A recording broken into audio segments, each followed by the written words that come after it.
Hello, everyone, and welcome back. My name is Courtney. I am here with my spouse, Royce, and together we are the Ace couple. Take it away, Royce. And today we're finally finishing up this little stint on comics with And Another Lovely Day and A Romantic Love Story. And then that's it. No more comics for another 2 years. A romantic love story? A Romantic Love Story? What did I say? No, I'm doing that thing that people do with when you say you're asexual and they're like, you're asexual. The alternative title, or potentially more literal title, I don't actually know where A Romantic Love Story came from as a title. It's just the one that I've seen more prominently in English media. The other title is Miss Keith. This is why I didn't lead with this. I can't say the dragon word. The dragon word? Yeah. Ryu. R-Y-U-U. That didn't sound awful. It didn't. Let's go with that. But apparently when I put a key in front of it, I can't do it. But I did have someone who was actually learning how to speak Japanese at one point tell me that their instructor made them say the word for dragon over and over and over again until they could pronounce it properly. So we're going to do that with you right now. No. Let's go. But the more literal translation of the title of this manga is the main character's name doesn't know what love is. Sounds about right. Mm-hmm.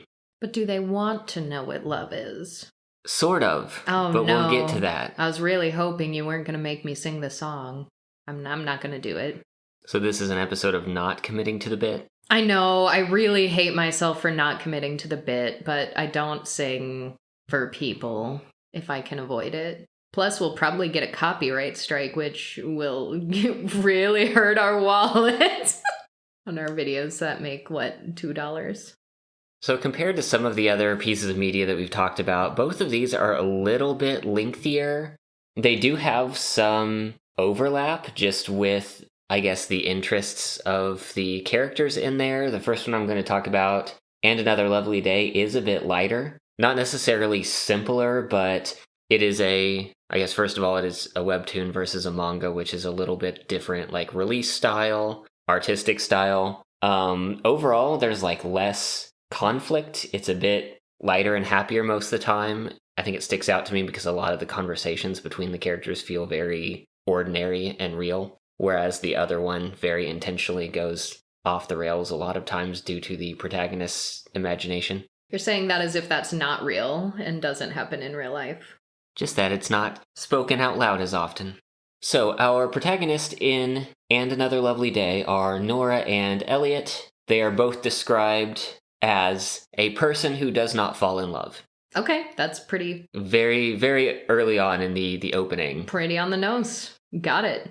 Nora is pretty extroverted, Elliot pretty introverted. They meet at a movie theater and an anime is being shown. It's based off of a comic series about paired table tennis, where a lot of the friend drama / romance drama comes from the team pairings of the characters. They're doing an event on Valentine's Day where they're releasing special limited merchandise based off of the characters. And so Nora and Elliot both go there independently. They haven't met each other. But they bump into each other, spill all their things in the traditional meet cute style meeting, realize that they both have merch from the same show, and they're getting into the same line to get their tickets. The theater is doing a little prize lottery where if you come paired up, you get an extra gift. So you get 3 instead of 2. Ah, so they are full on, sham relationship. Exactly, yeah. There's actually, do it for the benefits! There's actually a point where they, for the extra anime merch. Love it. There's actually a point as they're leaving the theater where they ask each other their names, and a bunch of other people around just give these confused looks because everyone assumed they were a couple because that's how they entered the raffle. It's perfect. There's a point in time before they decide to pair up where Nora is contemplating getting a boyfriend just to get a better chance at merch raffles, but and I figures she'd get immediately dumped if he found out that was the reason why they were dating. That's the only valid reason to have a boyfriend. But they pair up. They do manage to get each of their favorite characters merch because of that third lottery ticket. Oh, I'm so happy for them. But then they start to panic over the idea that one of them tricked the other into a date and the other was too excited about the merch to notice. Because apparently getting tricked onto dates is something that happens to both of them. Usually ends poorly. I've been tricked into dates before, so I understand. But it turns out both of them are relatively young teachers at the same school. They work in different departments. They hadn't crossed paths up to that point, but they start doing so very soon. Nora is a history teacher and Elliot is an English teacher. Once they start seeing each other around work more frequently, Elliot's work friends start going up to him really excited that he's friends with Nora because Nora's apparently known for being a great matchmaker. What actually happens in practice is that Nora is just a very friendly, extroverted person, and as soon as she feels someone getting the wrong idea about her, she quickly pairs them off with another woman around her. Oh, that's hilarious. That is the only valid reason to be a matchmaker. I am obsessed with these two. So once the two of them both start to panic that they're either being led on or unintentionally leading the other one on, they both consult romance manga that they're currently reading for tips on how to avoid this perceived growing romance plot that they're in. So they see the common themes in the manga that they're reading and they just go, okay, well, I'm going to do the opposite of that.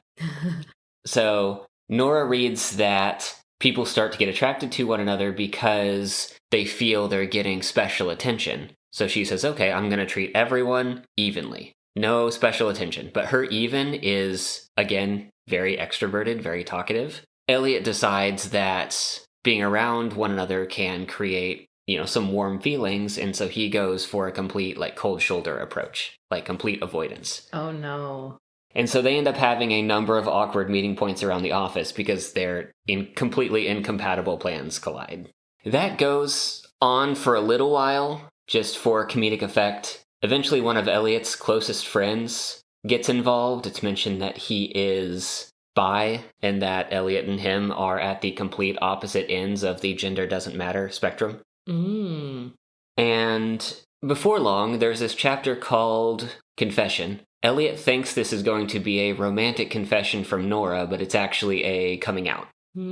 Nora pulls him aside and tells him that she's not interested in romance at all, and she gets really into it, throwing out all these caveats.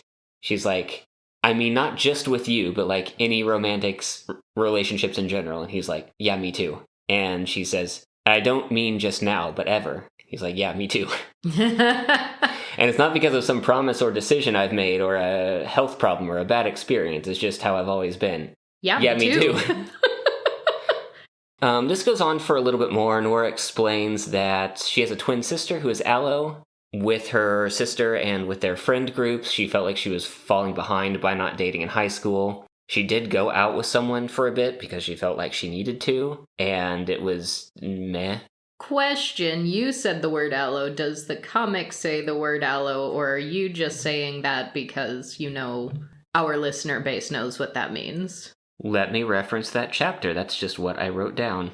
I kind of assume as a baseline it doesn't say that, just because the, coming out wasn't I am aromantic, and here is what that means. It was more I don't want this, I don't feel this, it's not temporary, sort of a layman's explanation, I suppose. The way this went down in the comic, Nora said that a guy in high school asked her out, and she said she only said yes because my twin sister was on her second relationship, and I was about to finish high school without even having my first kiss. So no, the word aloe was not stated, they were just aloe things afoot. Aloe things afoot? That sounds like a threat. And from her own twin sister. Anyway, Nora thought that romance depictions that she had seen in comics were just exaggerated, and it wasn't until she started talking to her sister, in detail, that she realized that's actually how other people felt. So that's a fairly common experience, actually. Both aces and arrows, I would say disproportionately at some point in their lives go, wait, you actually mean all those things you say? This isn't just... We're not all just exaggerating when we talk about having these types of attractions?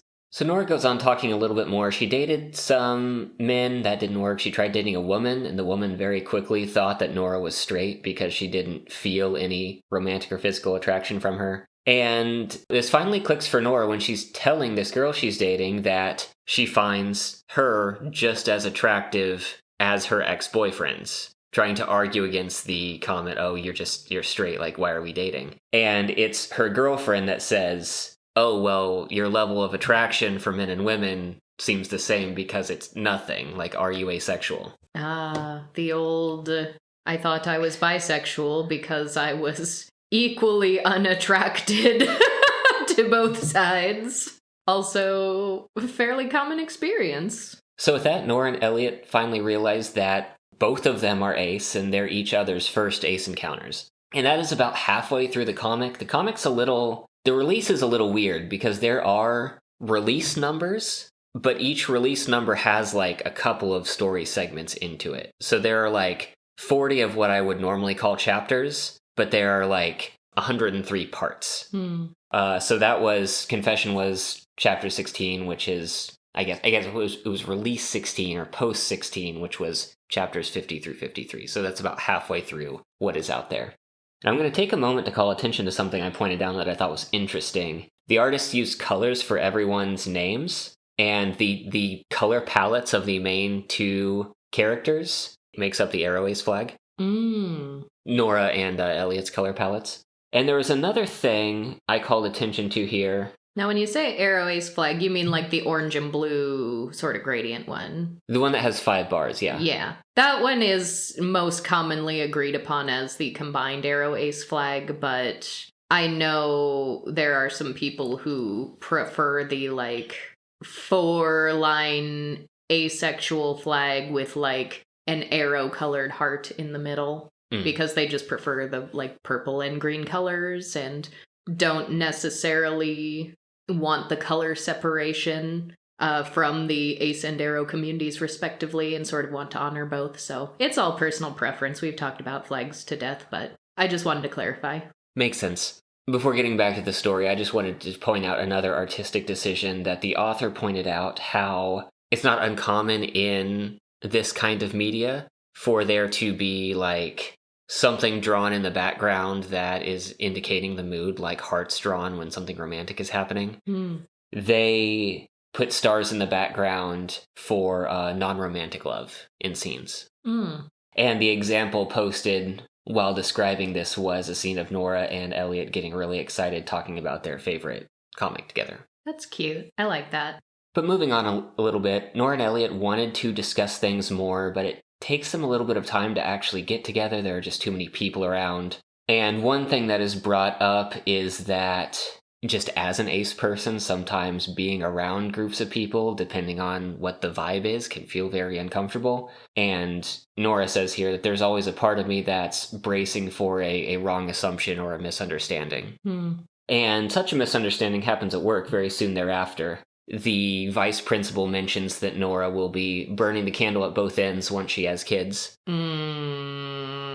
Because she's been showing up a lot for work, and she just kind of shrugs it off because things need to get done, and it like wasn't worth the time or energy to try to fight that right now. A little bit later, there's a big house party at one of Nora's friends' house. Nora at first realizes that she's the 5th wheel because 2 couples show up, and then 2 more couples show up, and she realizes she's the 9th wheel. Oh no! How many wheels deep can we get? And she's waiting for one other group, but a couple of other friends end up showing up, and they appear to be paired, so she goes, wait a minute, am I like the 11th wheel? That's like a whole new level of singleness. Oh no!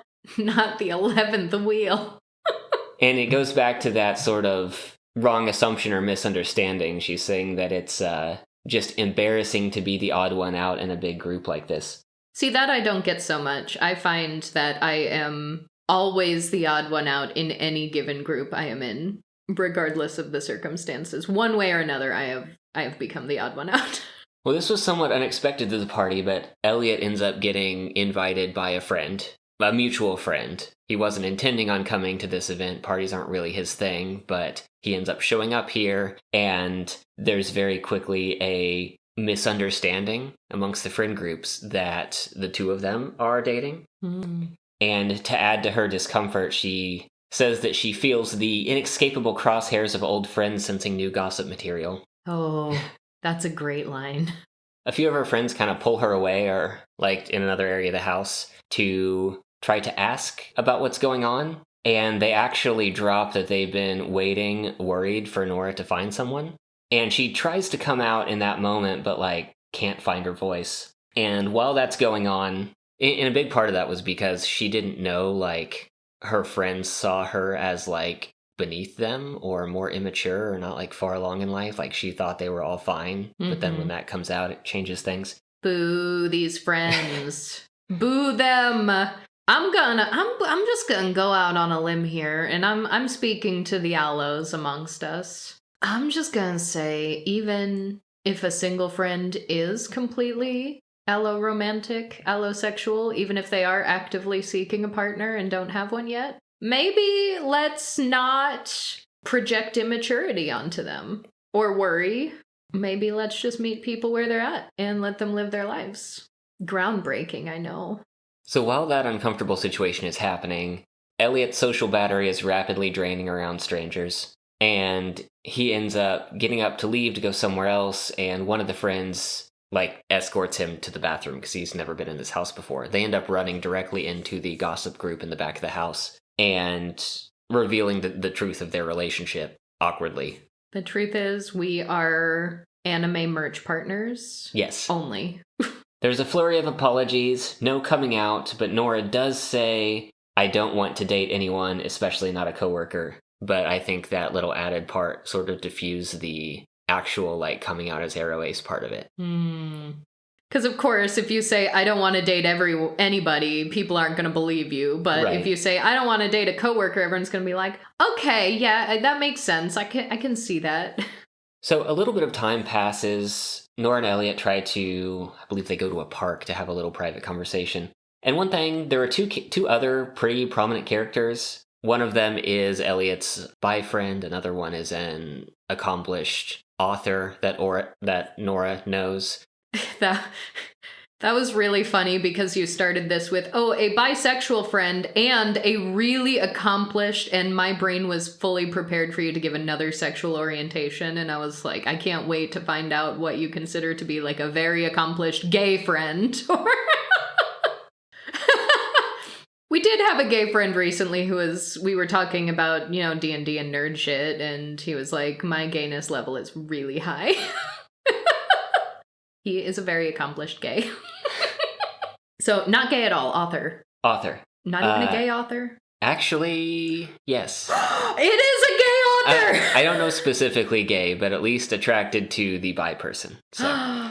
But very shy. The author likes the other friend. The other friend is oblivious to it. That ended a bit awkwardly. So Nora and Elliot are sort of discussing what to do about it. And Elliot's very much in the mindset of just staying out of others' love lives. He doesn't like when people try to set him up, doesn't want attention, and sort of low-key avoids friendships. And Nora's like, but if we cleared up the confusion, this might be good for both of them, so why don't we do that?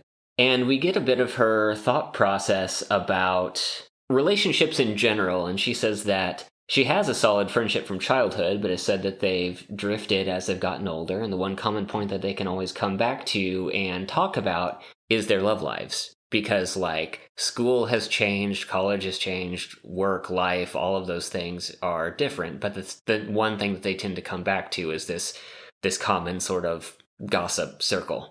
And Nora really likes being a part of that, even though it isn't something that she experiences. So there's this conflict here. It's a point of isolation, but it's also a major factor that is helping her like maintain her most consistent, closest like friendships. And she laments some aspects of that. It's definitely a mix of positive and negative. And that's where it does sort of come up that she's felt like she has had a good life and has accomplished a lot. So that thing the other day at the party where she saw that her friends were kind of looking down on her, like that hit particularly hard. And Elliot asked the tough question, why are you still friends with them? Oof. He continues on just saying, if they make you feel excluded at best and hurt you at worst, if you don't want to tell them and you don't have anything left in common with them, then why are you still friends? Oof. He goes on to say that maybe they've all just outgrown the friendship. That happens. And Elliot's pretty quick and cold about that. Nora feels pretty distressed by it and says that she, can't think about her friendships that coldly. Which strikes a nerve with Elliot because his whole persona is often read as cold. Frigid, even.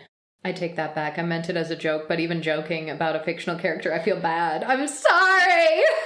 And so we're nearing the end of what is currently written. This is ongoing. I believe it's on a brief hiatus. I'll get to that in a moment. But Nora and Elliot separate. They still have some talking to do there. But Nora goes to talk to the author. Partially to get a contact for an editor, I believe. But also to try to talk through this and patch some things over. The author is down. Gloominess is a big part of their personality. They say that they haven't ever prioritized their love life. They aren't against a relationship, but they aren't sure if one will ever happen, and that they are okay with being single. Isaac, the other person, was the first person that they've liked in a while. And in this moment, they compare themselves to Nora, and Nora takes that opportunity to come out, saying that it's not actually the same. And the author gets it immediately. They have a friend in an author circle who is aromantic. And there's a little bit where they are talking with each other, and the friend that we're familiar with says, the dialogue in your romance scenes is always so moving. And the aromantic author just says, thanks, it's not like I get what they're talking about, so I always think it sounds kind of stupid when I'm writing it. But, the aloes, they're easy. You can learn their ways if you study them. Just reverse engineer it. But that ends with Nora leaving, and the author sending Nora's contact information to their editor, who seems to be a new character. We see them a bit off screen. And that is the end of the published material so far. Apparently the comic is getting a promotion to... Seems like it's a bigger deal financially, instead of just being something that was sort of freely hosted, it's something that's being done in partnership. But they're doing a few months break to kind of get everything in order for that. And that's good for them. So more coming. I adore the original concept of just pretending to be in a relationship to get the perks that come with that. Love it. Very, very good. I fully guess, we actually did get married, but since we didn't do the wedding, fiance thing, none of that, I fully did pretend to be a fiance at some, bridal conventions just to get free shit. So we are in favor of all sham relationships around here. It doesn't have to be a sham marriage. It can be a sham engagement, a sham relationship.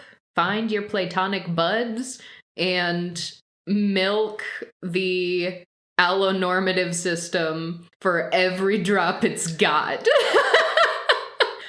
So I love that concept, but sometimes coming out narratives can almost feel like they're not enough for me to just really, really enjoy it. But what I like about this, as you have described it, is that it portrays a very realistic form of coming out that you don't always see in coming out fiction, in the sense that you don't just come out once and then you're out, everyone knows what your deal is. It's usually a series of coming out and a very different vibe depending on who it is you're coming out to, with how well it's received, how easy it is for you to get it out. Sometimes when you're coming out to different people, you explain the situation in a completely different way just because you kind of know your audience, or you're anticipating what questions they might have or concerns or how it'll land to them. So I like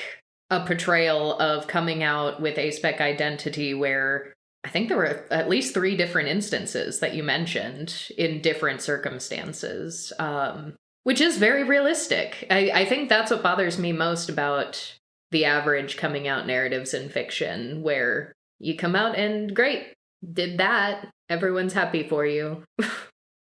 Okay, on to Aromantic Love Story. Romantic love story? There was a tagline at one point I saw somewhere that was 2 men, 1 woman, 0 possibilities. Okay, I adore it already. So the manga opens up with this cool kid in school polishing their skills as a loner so they can live the rest of their days in peace. They're approached by a girl who, quote, seems to be afflicted with a bad case of tsundere syndrome, a strange condition that childhood friends seem to be prone to having. Oh dear. And the following series of pages seem more and more out of place as a commentary of high school trope characters until you realize that what you're actually seeing is a preview of an in-universe anime adaptation of a manga titled, A Loner Like Me's Got a Lot to Say About You Normies Out There. Not the normies. And our protagonist, Futaba, is the mangaka. It turns out she's the author of this big successful series that everyone is talking about, and this story was just her putting everything she hated or didn't understand about rom-coms into a single story. She basically researched her least favorite genre, deconstructed the reason for mass appeal, and wrote something that fit the pattern. And she thinks it's trash. Well, just like I was saying, but I bet it's really popular. Yeah, now she's stuck with the success of it. Yeah, I told you the aloes are easy. Can we start calling them normies? It's been a long time since I've heard someone say normies unironically, but I think we should bring it back, and I think that's aloes. The normies. The normies are easy. So she actually wants to talk about social problems, but her earlier works that did that were deemed too heavy and didn't sell well. So that's why she ended up writing this. Yes, it is a curse. The curse of mass appeal. So she sort of got baited into this at work with people around the office saying, all women like romance, right? And is being pushed to write this manga, which is a rom-com with a single male protagonist harem element to it. Baited into it somewhat with, any good author could write about things they don't personally experience. She has never had any desire for romance in her whole life, doesn't get it. She did have a friend who was bi that throws out the word non-sexual as a possibility, which there are a couple points where the terms asexual and non-sexual both come up at different parts in this manga, and I don't know, sometimes the way that it's defined changes a little bit, and I don't know if that is a translation error, or if it was the author learning more along the way. Sometimes it's hard to say, because there's a point I'll get to a little bit later on where those two words are thrown out and actually defined, but then they're used many chapters later, and the definition seems to have changed. Oh. Yeah, that's a hard thing when it's translated from another language. So she started questioning her sexuality in adolescence, came across asexuality, is still questioning the micro-labels, essentially, the specifics of it. She majored in psychology because she wanted to analyze feelings of love to verify that it wasn't strange to not experience them. And the way that the story ends up going, judging from the tagline there, 2 men, 1 woman, 0 possibilities, most of the story is a sort of a love triangle. It's her, one of her assistants, and the scriptwriter for the anime. And I mentioned that a lot of the situations in here are a bit over the top, where And Another Lovely Day was very realistic. The author here has a tendency to spiral and fantasize about manga or anime versions of what's actually happening. A lot of these characters have nicknames, like the assistant of hers that likes her is dubbed Assassin because he is kind of quiet and frequently walks around with a hoodie with the hood up and just... As all good assassins do. In her mind, she kind of sees him in situations where he's just getting back from doing a hit, or someone's gonna burst in at any moment and start a gunfight or something like that. The other character, the scriptwriter, is referred to as the tactician, both by her and other people. And those are the terms that I'm going to be using and what is used for them for most of the show. The love triangle sort of forms when the tactician originally invites our protagonist out, for coffee or for a meal, and she sort of gets the feeling that, wait a minute, this wasn't entirely about work, this is a sort of a date sort of thing. The two of them start talking more. The tactician says that he doesn't understand love either. He also says he doesn't understand a lot of emotions, that he sort of tests the people around him in order to learn how people react to things. In his mind, he blames this on the home that he grew up in. He had an abusive father, and he sort of just learned to tone everything down to cope.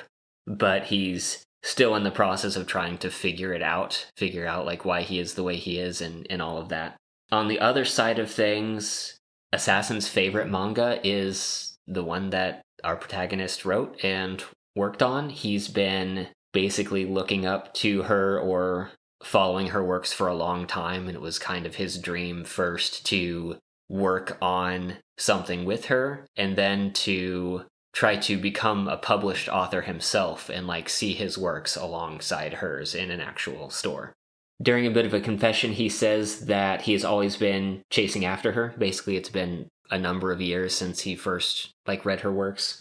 And she decides that as an answer to the feelings of people who are in love with her, she's going to try to embody some sort of idealized version of herself. She says that adoration and love are said to be very similar, and while she can't do one of them, maybe the other one suffices. She does find herself thinking, as she spends more time with Assassin, that she sees some of his sides as cute or lovable, as she puts it, but then also thinks that finding someone lovable is different than actually loving someone. And also that most people experience lust while they are in love, and that is impossible for her. As the story goes on, the protagonist at one point in time consoles the tactician about the waning health and passing of his father. And he's very cold to this situation, as his father is in the hospital, almost dying, and then actually dies. The two of them didn't have a very good relationship, but it does clearly, the change does clearly weigh on him. And in one moment when they're together, he kisses her, and we see a very abrupt panel of her delivering a sharp headbutt right to his face, but then followed by, but wait, I actually didn't do that. Maybe I should have, though. But she's pissed about the whole situation. He starts avoiding her because he doesn't know what else to do. And she finally confronts him and is like, tell me why that happened so I can make notes about it for my writing. A big part of her actually entertaining these romantic situations is to try to become a better writer, to try to figure out figure out what love and romance actually are, so she can depict them better. Research. It's like method acting. He can't help her. He says he doesn't know what there is, but that there is a thump of some kind, and she hates how vague of a comment that is. Okay, but that's like how all the normies explain feelings of love and even sexual attraction sometimes. It's all so vague, and yet they say it so matter-of-factly as if everyone's just going to understand what they're saying, but only fellow normies ever do. And you thought I wouldn't commit to a bit this episode. It just took a little bit. I had to find the one that felt right. But they keep conversing, they keep exploring things. Consent becomes a very forward point of the conversation. I believe she tells the tactician, if you want to kiss me, tell me. If I want to as well, we can. Even though if she wonders in her head if that would ever happen, there would ever be a situation where she would feel okay with that. But I bring up consent because that's going to be a continual part of the mid of this plot. Our protagonist starts thinking through those recent events and compares them in scenes in anime and manga to where one figure is aggressive or forceful, like Kabedan. That's the whole, you approach someone and put your hand on the wall behind them sort of thing. You know what I'm talking about? Yeah. And there are other tropes like that are definitely, not okay in real life. She's sort of dissecting those. Mm-hmm. The fact that the kiss happened is awkwardly blurted out in front of the whole group. And this really throws off Assassin, who is in love with her. And he tries to confront her about it and gets very emotional and tries to kiss her as well. And she ends up executing a full-on judo throw before telling him off. Is this one real this time? It's real this time. Yes! But I believe she said it was a perfectly executed judo throw, one that would have scored top marks in a competition. Hell yeah. Good and for her. When he's on the ground, she just says that he should reflect on that and they'll talk about it later, and then storms off.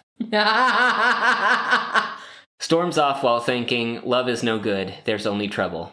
And part of this sequence is something that I want to point out as a bit different than some other things, because Because of the characters are so close to manga and anime, and oftentimes the protagonist's like envisioning of reality sometimes transitions into that, we do see some of these things that are depicted in shows that are not okay in real life. And she's sort of going between thinking about those things, characterizing some of the things that have happened recently as sexual assault and like how to deal with them and Judo throws. How to characterize them. That's how you deal with them in real life and in fiction. I mean, fair.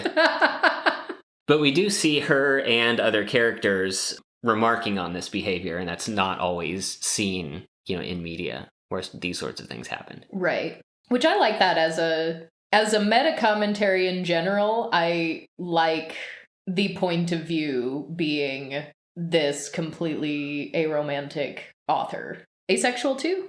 Yeah, there was the lust comment about being impossible. Yeah. So the story continues. Assassin gets weird. He knows that he overstepped, but he tries to suggest a more concrete relationship between the two of them. He says they should just be, for the time being, master and apprentice, because he's trying to learn to be a better mangaka. And he says that once he becomes a professional, he'll try confessing again and see where they stand. And she agrees, like, okay, we'll revisit this later. Our protagonist, after talking with some friends, does declare that her goal right now is to try to understand the feeling of love and will try to get closer to straight men. I believe that was the quote. I'm going to try to get closer to straight men because her work is getting stagnant and she feels like she needs to understand relationships better. That sounds miserable. Yeah, she is suddenly extremely motivated about researching love. The other two characters are sort of coming at this hoping that she will actually come upon some sort of romantic feeling for one of them. That does not happen. But that is something that I'm kind of worried about sometimes when we do ace rep stuff. Like, particularly if someone's orientation is somewhat ambiguous, because in this instance it's not, but I mentioned in some of the other ones, it's never outwardly spoken. Yeah. You wonder, what is the trajectory, and is this going to be one where it ends with, like, oops, you were actually gay and just hadn't figured it out yet, or you just hadn't met the right person. You just hadn't met the right person! That's the bane of my existence. Just because, and I need authors of all media to understand this, that is like an extremely bigoted thing that we in the Ace and Arrow communities are like told to our faces often, and early and often. And so to see that widespread, misguided societal notion validated so often in fictional media, don't love it. I personally would prefer more judo throws. So moving on, I'm going to try to hit some of the highlights of conversations here. There's a point where the protagonist and the tactician decide to actually date. And on this first date, they sort of both discuss what a date is actually supposed to entail, because this is kind of foreign to both of them. And when it's decided that, like, what do the normies do on dates? Is it sexy conversation? Did you just commit to my bit? Oh, I love you so much. Futaba straight up asks, do you desire sexual relations? Causing the tactician to, like, spit take for a moment. Oh, yes. Love a good spit take. It's awkward. The whole time the waiter keeps butting in at the wrong moment. Futaba does say that she has never desired sex and is extremely unwilling to try. And she says it's not an aversion per se, but the quote I read was she describes the passive acceptance of the act as degrading. And they talk a little bit more about passive and active roles, which includes things like pregnancy. A little bit, they don't talk about this thoroughly, but a little bit of like S&M, just, switching who is in control of the situation. Futaba speculates that might be why some women get into BL. Because it's the act of something being done to them that they don't like. I mean, there's all kinds of theories about that. That is one that I have heard before. During this whole process, she does make a comment that she has never felt like she has wanted to possess someone else. So just a bit of a comment on, like, a monogamous relationship. And on another date, she states that she is still questioning her own orientation and that she might be asexual. And this is the first time that some of these terms were broken down, which I mentioned earlier. In this instance, the word asexual is used with the definition that we know of as aroace, whereas non-sexual is used to mean asexual but not aromantic. Interesting. And that does not stand with future instances where they use words like that. So I couldn't tell if it was, again, a translation issue or the author changing stuff. If it changes, that sounds like well, this one conversation didn't get repeated earlier. Mm-hmm. They just stopped using the word non-sexual and started using the word asexual with a different definition, I think. Curious. But I wrote that down because I thought it was interesting, because the crux of this is I might be aroace, or I might be only aro or only asexual. Not quite sure yet. Aside from the fact that the definitions change and it may or may not be a translation issue, did it still feel to you reading it like it was good ace rep, in the sense that, well, clearly it's very obvious, but also in the sense that, like, a reader who isn't familiar with these themes isn't going to be misled? They'll still come away with some amount of good information? Yeah, I think so. I think she's explicit enough, particularly since she is very frequently thinking about these things in her mind, between the weird situations with these two or with other people at work, or, trying to write things. She talks about it often enough. There are a couple of bits that are, if that wasn't grounded so well, might make this hard to recommend, because the other two love interests are just hoping like, but maybe me though, Yeah, but people do that in real life. And the tactician was originally introduced as someone who might be aroace himself, and then he feels something towards her. Something he can't describe. The tactician is shown as being someone who is incredibly adept at reading other people, but who has zero self-awareness. Yeah, because I know there are lots of folks in our community who will get all in a twist at definitions being wrong, even if it's a partially correct definition, or even if it's something that could be correct situationally. And at least in terms of, like, individual people talking about their own experience, like, that's been a major issue on social media, like, people just nitpicking definitions to death, to the fact that people are, like, fighting and cannibalizing each other. And I do think, by and large, that a published piece of media has a little more responsibility than the average ace and or aro person who's just sharing their own experience online. But I tend to care a lot more about depicting experiences than getting the verbiage correct, as long as the experience is well presented and the verbiage is able to back up a good depiction, as opposed to contradicting it. And as you said, as long as they don't, like, pull the rug out from under you and say, oh, never mind, this isn't a thing for this character. So, having not read it myself, I can't give a full and final verdict on it, but I like that it does seem extremely obvious where this character sits on, the various spectrums. Yeah, and she doesn't waver for that. She is trying to figure things out, and that is clear, but there's nothing that comes from her mind or mouth that contradicts it. But moving on, we start to get a timeline towards the end of the series.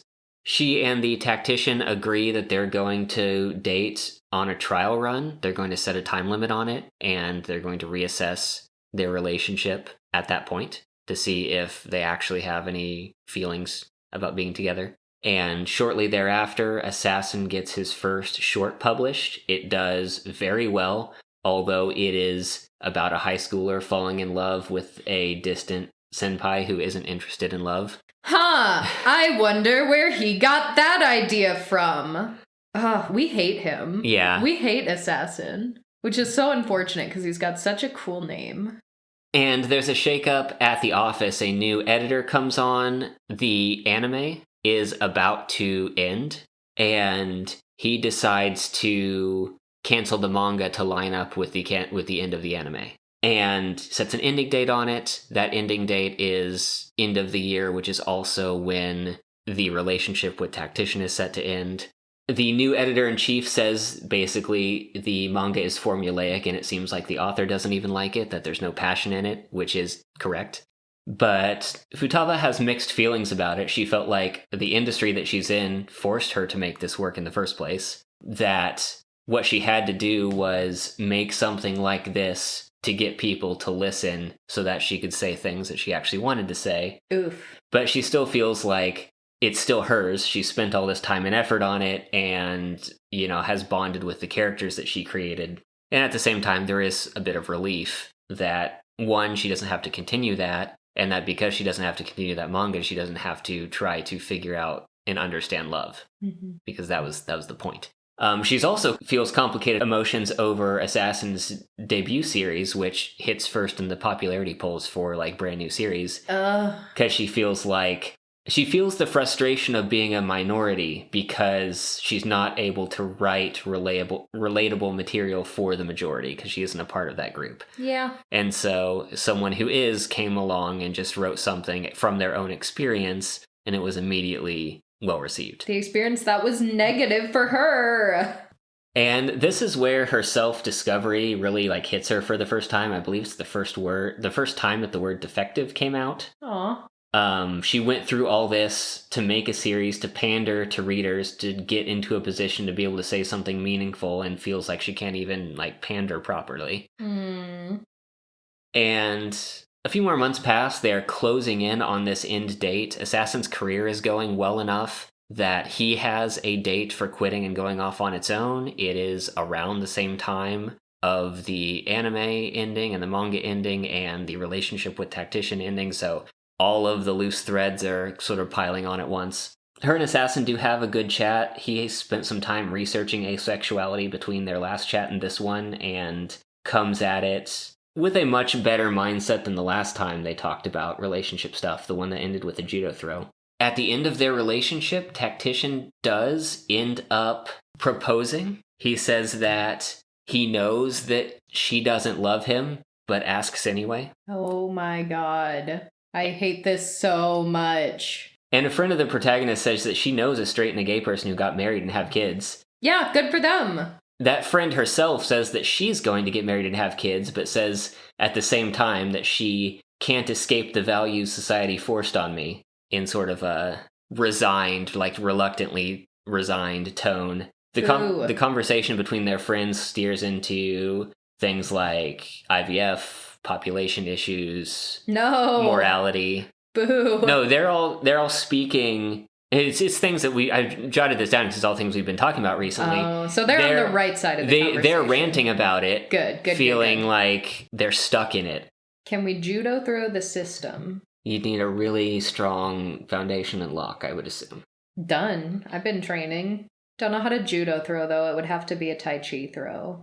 So we're nearing the end here. Our protagonist is trying to figure things out, how to finally end the series. And she shares some past struggles she's had as a writer. People sent in mail asking for more sexy scenes, saying that the characters are boring, criticized figures who didn't understand love, thought that the women she wrote were unfeminine and thus unlovable, and also didn't like depicted characters whose gender was ambiguous. And getting angry about receiving mail like that is what pushed her to write her big series. It's mentioned that under the guise of a simple rom-com, it's actually a scathing satire of society's obsession with love. And she got fan mail from people who legitimately enjoyed it, and that feeling was complicated because it was basically gaining acceptance through masking. Yeah. And so she starts feeling a bit down. A lot of things in her world are changing. She has some good friends with this current job, but because the manga is getting canceled, that is ending. The people that she's been speaking to most frequently, Tactician and Assassin, those relationships are falling. I'm so mad he proposed. Oh, I'm so mad. Hey, a tip for all men out there. If you are in love with a woman who, A, doesn't ever want to get married, or B, is already married, don't propose to her. Just don't. Move on with your life. So in the final couple of chapters, our protagonist has been pushed by some of her friends to write what she wants again. Her passion for writing had been down. She's been in a slump. She gets into it, writes the final chapter. Everyone likes it. It ends in a success. She puts that down to continue or to move on to the next thing. I skipped ahead a little bit, but the tactician proposes, as I said. Boo. When I mentioned it earlier, it was just him thinking about it. Boo. He is turned down. She says that she wants to be alone and to live without compromise. And part of this realization for her, she says, comes from getting her writing groove back and deciding that to feel okay with things and to feel passionate about things, she needs to struggle a bit, not just make a compromise to basically, again, mask into the majority. The tactician asked that if they were on more equal footing, if he hadn't developed romantic feelings, and if they had remained platonic the whole time, if she would have said yes just for social convenience, the social convenience of marriage, which she says, no, I don't think so. But I noted that down because, we've been talking about platonic marriages recently. Yeah, I mean, platonic marriages can be great, and we love them if it's still an enjoyable net positive for both parties, which it can be. So for as often as we have happy platonic marriages being depicted, we also need an equal number of people completely opting out of that system altogether, because both are wonderful ways to exist. And you can judo throw anyone who tells you otherwise. After the plot line with Tactician is concluded, the one with Assassin is rounded up. They meet once more, and he asks her if she's found her answer about love. She says that she vaguely understands what romantic love is, but hasn't experienced it, and is fine with that. And that she wants to find a clear label of where she fits on the spectrum, and thinks that she might end up searching for that answer for a long time before she finds something that is, precise or definitive. He thanks her for their time together and says goodbye without going through the second confession. And in the final chapter, a little bit of time has passed. Our protagonist has released her new manga. It's an exploration about sexuality and romance told from the view of a house cat. Oh.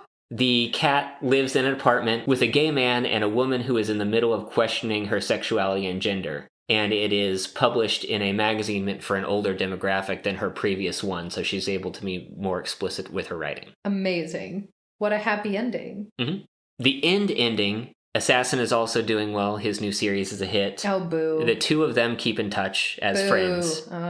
Okay. Still don't like it. Don't like him. The group meets up at an event, and old colleagues all come together, and they have another little love triangle refrain callback with just people getting spicy with each other in the last few panels as the protagonist expresses how bizarre and complicated romantic love is. So true. That's that. I mentioned that was a longer one. It was 54 chapters, and they were fairly long chapters. But that's it. Both of those series were enjoyable reads for different reasons. I thought that they both did take time to sit down and talk about smaller details in orientations and identities and social things, social problems. Out of all of the Ace Rep manga and webcomics that you have read to date, do you have a favorite? I think in the first round we did, you really liked Is Love the Answer? Or no, I Want to Be a Wall was the one you really liked. I Want to Be a Wall might be the one that I had the most fun reading. They all had their interesting bits, but they're also not genres that I tend to read for fun. Right. None of them were. Is Love the Answer was an interesting one. I think it got more into discussions of sexuality than some of the other ones did. I think one major part of my enjoyment of some of these is just how dense the writing is or how deep they go into complicated topics. Mm-hmm. Because one of my critique about a lot of these entire genres is that they just feel too fluffy. Yeah. But comedy and drama and trauma help that. Comedy, drama, and trauma. Comes, drums, and trums, as I always say. Always? Yeah, that thing I always say. Well, I think that is going to do it for today. So, as per the usual, I am going to leave you off with this week's featured marketplace vendor, Hecho por Sam, where you can find illustration commissions and comics/animations by an ace Mexican artist. You can, of course, commission this artist in English or Spanish. Or if you don't have any commission needs right now at the moment, you can still pop over to the gallery and read all sorts of little webcomics. If you listen to this episode all the way through, I imagine that webcomics are up your alley. They are completely free to read, but of course, as always, I'm going to highly recommend that if you enjoy them, you toss a little tip over on their Ko-fi. Links, as always, are going to be in the show notes on our website, as well as the description box if you are listening on YouTube. Let us know which manga or webcomics you'd like to hear from next when Royce once again emerges from their shell to give us another episode in, what'd you say, 2 years? Something like that. So we've got 2 whole years. We need Rex. Drop 'em. As always, thank you all so much for being here, and we'll talk to you next time.